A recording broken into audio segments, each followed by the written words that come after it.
Hi friends, Vinees വേൾഡിലേക്ക് എല്ലാവർക്കും സ്വാഗതം. ഈ ചാനൽ സബ്സ്ക്രൈബ് ചെയ്യാത്തവരൊക്കെ ഒന്ന് സബ്സ്ക്രൈബ് ചെയ്ത് തൊട്ടടുത്ത് കാണുന്ന കുഞ്ഞ് ബെല്ലൈക്കൺ ഒന്ന് എനാബിളാക്കി ഓൾ എന്നുള്ള ഓപ്ഷനും കൂടി എനാബിളാക്കിയാൽ മാത്രമേ ഞാൻ ഡെയിലി അപ്ലോഡ് ചെയ്യുന്ന വീഡിയോസിൻ്റെ നോട്ടിഫിക്കേഷൻ നിങ്ങൾക്ക് കറക്റ്റായി ലഭിക്കുകയുള്ളൂ. ഞാനിപ്പോൾ ഇവിടെ ഉണ്ടാക്കുന്നത് നുറുക്ക് ഗോതമ്പ് വെച്ചിട്ട് കലത്തപ്പം എന്നോ അല്ലെങ്കിൽ കേക്ക് എന്നോ അങ്ങനെ എന്ത് വേണേലും പറയാം. പക്ഷെ നമ്മളിതിൽ ബേക്കിംഗ് പൗഡറും ബേക്കിംഗ് സോഡ ഉപയോഗിക്കണില്ല. അതിനായിട്ട് കുറച്ച് നുറുക്ക് ഗോതമ്പ് ഒരു മിക്സിയുടെ ജാറിലേക്ക് ഇട്ടിട്ട് ഒന്ന് അടിച്ചെടുത്തിട്ടുണ്ട്. കുറച്ച് വെള്ളം ഒഴിച്ചു ആദ്യം ഒന്ന് അടിച്ചു. അത് കഴിഞ്ഞിട്ട് ഒരു കട്ട ശർക്കര അര ഗ്ലാസ് വെള്ളത്തിൽ മെൽറ്റാക്കി, അതായത് ഉരുക്കിയെടുത്തിട്ടുണ്ടായിരുന്നു. അതൊന്ന് അരിച്ചിട്ട് ഇതിലേക്ക് ഒഴിച്ചു കൊടുത്തിട്ടുണ്ട്. ഇനി ഇതൊന്ന് അരച്ചുകൊണ്ട് വരാം, നമുക്ക് നല്ല പേസ്റ്റാക്കി കൊണ്ടുവരാം കേട്ടോ. ശർക്കര ശരിക്കും ആറിയിട്ടുണ്ടായിരുന്നില്ല, കൈയൊക്കെ തൊട്ടാവൊന്നും പൊള്ളാത്ത ആ ഒരു ചൂടായിരുന്നു. ഇപ്പോൾ ഇത് അരച്ചു കൊണ്ടുവന്നിട്ടുണ്ട്. നമ്മളിതിലേക്ക് ഒരു ടേബിൾ സ്പൂൺ നെയ്യ് ഒഴിച്ചു കൊടുക്കുന്നുണ്ട്. ഒരു 3-4 ഏലക്ക പൊടിച്ചതും കൂടി ഇട്ട് കൊടുത്തിട്ടുണ്ട് കേട്ടോ. നമ്മൾ ബേക്ക് ചെയ്യണ ആ പാത്രം ഉണ്ടല്ലോ, അതൊന്ന് പ്രീ ഹീറ്റ് ചെയ്യാനായിട്ട് വെച്ചിട്ടുണ്ട്.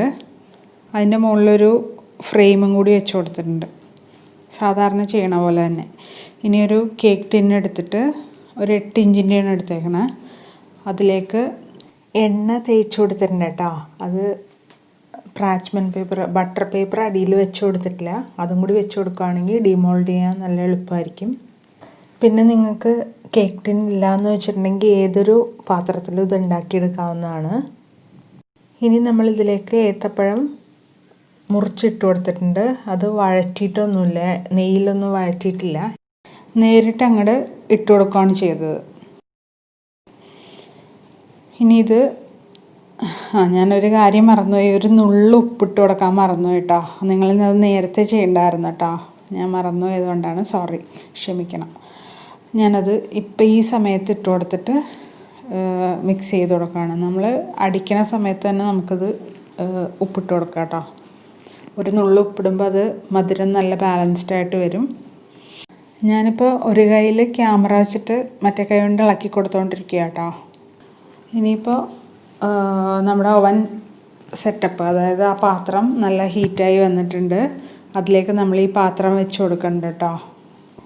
ഇനി ഇത് അടച്ചു കൊടുക്കാം, എന്നിട്ട് ഇത് ആവണ വരെ വേവിക്കാം. ഇത് ഒരു 40, 45, 50 ഈ ഒരു സമയത്ത് വെന്ത് വരുമായിരിക്കും. നിങ്ങളൊരു 30 മിനിറ്റ് തുടങ്ങി നോക്കിക്കോളൂ. മീഡിയം ഫ്ലെയിമിൽ വെച്ച് കൊടുക്കണം കേട്ടോ. 45-50 മിനിറ്റ് ആയിട്ടുണ്ട്. നമുക്കൊരു കമ്പിയോ ടൂത്ത് പിക്കോ വെച്ചിട്ട് കുത്തി നോക്കാം. അപ്പോൾ അത് ക്ലീൻ ആണെങ്കിൽ റെഡി ആയിട്ടുണ്ട്. ഇത് വളരെ ടേസ്റ്റി ആയിട്ടുള്ള ഒരു വിഭവമാണ് കേട്ടോ. നമ്മൾ വിചാരിക്കുന്നതിനേക്കാളും കൂടുതൽ ടേസ്റ്റാണ്. ഗോതമ്പ് മീൻസ് നുറുക്ക് ഗോതമ്പ് കൊണ്ട് ഉണ്ടാക്കിയതാണല്ലോ എന്ന് വിചാരിച്ച് നിങ്ങൾ ഉണ്ടാക്കാതിരിക്കരുത്, അത്രയും ടേസ്റ്റാണ് അതിന്. ഇതെല്ലാവർക്കും ഇഷ്ടമായി എന്ന് വിചാരിക്കണം. ഇഷ്ടമെങ്കിൽ ലൈക്ക് ചെയ്യാനും കമൻറ്റ് ചെയ്യാനും ഷെയർ ചെയ്യാനും മറക്കല്ലേ. സബ്സ്ക്രൈബ് ചെയ്ത് ബെൽ ബട്ടണും കൂടി എനാബിൾ ചെയ്യണേ. Thanks for watching.